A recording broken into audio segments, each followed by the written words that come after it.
An author has told of a story that comes from the vast collection of writings that have grown up around the Buddhist tradition. It's a story about a meeting that is supposed to have taken place one day between the great Buddha himself and an odd little creature known as the monkey god. Now, it's not clear exactly in the Buddhist collection who this monkey god is, but the story itself tells you clearly enough all you need to know about him. After the fashion of monkeys, as the author tells it, he was apparently impudent, ingenious, and rather ludicrous. But above all, he was very vain and boastful. Now, these qualities become apparent as soon as he and the Buddha come face to face, because the very first thing he tries to do is prove that he, the monkey god, is just as powerful as the great Buddha himself, if indeed not more so. And in order to demonstrate this, he sets about performing a number of quite astonishing tricks, the kind of flashy nonsense you might expect from such a creature under the circumstances. And all the while he is performing, the Buddha just sits there, polite and inscrutable, but giving no particular sign of being impressed. So finally, when he is plainly at his wit's end, the monkey god plays his ace in the hole, which consists of taking one enormous leap into the air and disappearing from sight completely. He is gone for 5 minutes or 5 centuries. It really makes little difference. But eventually he comes back again. Then he just stands around for a while, obviously eager for the Buddha to ask him where he's been. But the Buddha says nothing at all. So the monkey god tells him anyway, explains that he has just come back from the outermost limits of the universe, and implies that this is a journey that even the Buddha himself might find reason to admire. Then he stands around a little while longer, this time hoping that the Buddha will ask him what he saw out there. But again, there's no sound, except for the sound of his own rapid breathing. And again, he's forced to answer the question that has not been asked. He explains in some detail how, when he reached the outermost limits of the universe, he saw there 5 huge granite pillars which extended up and up and up until the tops of them were lost in the clouds. And what does the Buddha think of that? He asks, looking up into the Buddha's great silent face. And this time the Buddha does answer, but not in words.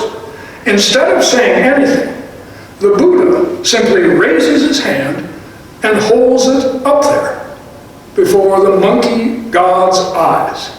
And as the monkey god looks at it, his attention is drawn to the Buddha's fingers. And as he gazes at them, he sees them not as fingers, but as 5 huge granite pillars that extend up and up until the tops of them are lost in the clouds. And how I wish I could do that.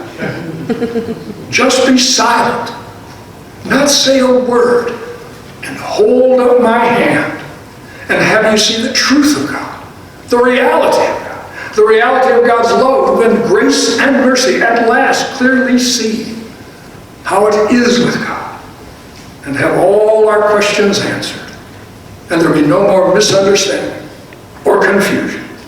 And especially do I wish I could do that today because of the gospel reading we heard. It's a story that offers great comfort and hope, and yet also it's a story that leads to great misunderstanding and confusion. Jesus heals a woman who suffered with a disease for years, and he raises a young girl to life. That is the great comfort and hope of it. And what Jesus says to the woman is that her faith has made her well. And what he tells the father of the young girl before he returns the life to her is not to be afraid, just believe. And that is what leads to such misunderstanding and painful confusion. To hear that story is to think that there's a formula for healing, and a formula that can even undo death. This formula: have faith, believe, and you will be healed, and death will be undone. And how we want such a formula. When illness strikes, when we battle with disease, when death threatens, we feel so helpless, so very hopeless. We want to be healed. We want to live. We want to know that there is something we can do. And to think that there is a formula gives such hope. And yet that very same formula that seems to give hope leads also to painful confusion, because it can lead us to thinking that if healing does not come, then it must be our fault. That if only we had more faith, then we would have been healed. Illness, even death, we think, is somehow a failure of faith. And the formula, meant to give hope, only deepens despair. And yet down deep, we keep holding on to that formula, even though we know better. We know better. Maybe because we need to believe there's something we can do to control what's happening to us, that we can fix everything. When we're ill, maybe the worst feeling of all is the loss of control. The idea that something is beyond our control, that little or nothing can be done. And so we keep wanting to believe that there must be a formula. And that is why I would just wish today I could be silent, not say a word, and just hold up my hand, so that the misunderstanding and confusion would be no more, so that we wouldn't blame ourselves or torment ourselves, so that the pain and anguish would be no more, and we would see at last, see what? That there is no formula, that it is not a failure of faith when healing doesn't come, that it's not our fault, that faith does not work healing, nor can it control or manipulate God, that only God works healing, the power of God, and that we can trust God's grace and mercy and compassion. But then, why then would Jesus say to the woman, your faith has made you well, and to the father, fear not but believe? And it gets even more confusing when you realize that the woman really didn't have any faith, at least not what we normally mean by faith. And there's no indication that the father did in fact believe. And there's no mention of the young girl's faith. So what is this faith Jesus talks about? And what is this belief he calls the father to have? Well, think about that woman and that father. There's no indication, as I said, that the woman believes Jesus to be the Son of God. At least she does not repeat the Apostles' Creed, nor, even better, does she recite Luther's Small Catechism. There's just no indication of that. All she knows is that this Jesus has the power to heal, and that just touching the hem of his garment would be enough. If anything, she sees Jesus as more of a magician than the Messiah. But she's desperate. She has been suffering with these hemorrhages for 12 years, and according to Jewish custom and law, that makes her an absolute outcast. Outcast.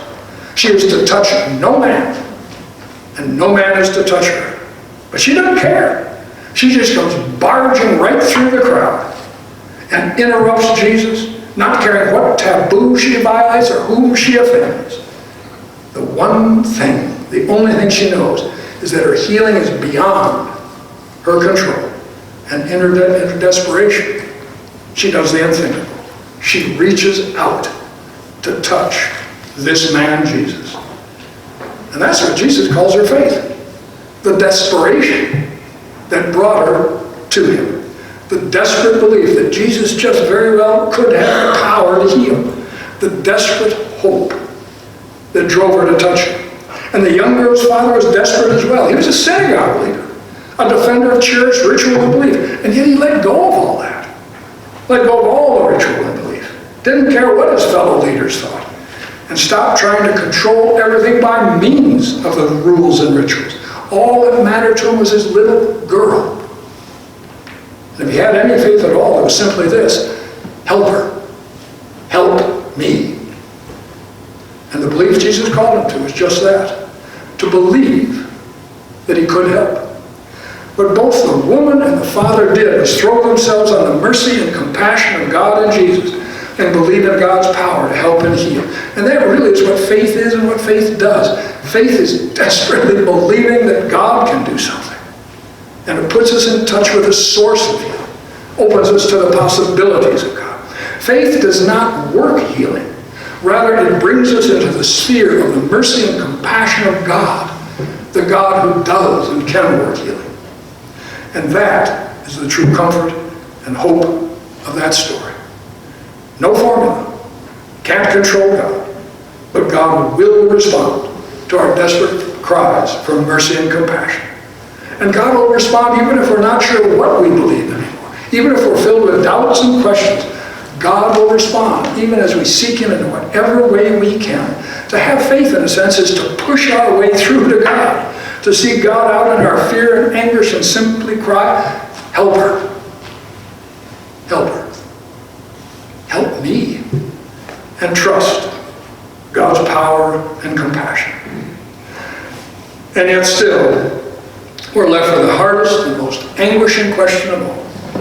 Even if we do finally see that there's no formula, we still don't know why some are healed physically and others not. Why the randomness of it all? And here's where I really wish I could just hold up my hand and have the confusion fade away like the morning dew. But I can't. All I have are words. And maybe the words I need to say are words that say much of our confusion and anguish actually comes from our own expectations. 200 years ago, if someone lived beyond 40 or 50, we figured had a good long life. 100 years ago, it was 50 or 60. Today, we figure God should guarantee us at least 75 or 80, minimum. And if we make it that far, and illness and disease and disability overtake us, though, and we become dependent on others, and we can't go where we want to go, do what we want to do, then we begin to wonder, why do we have to live so long? And especially is this true when we face the prospect of a nursing home.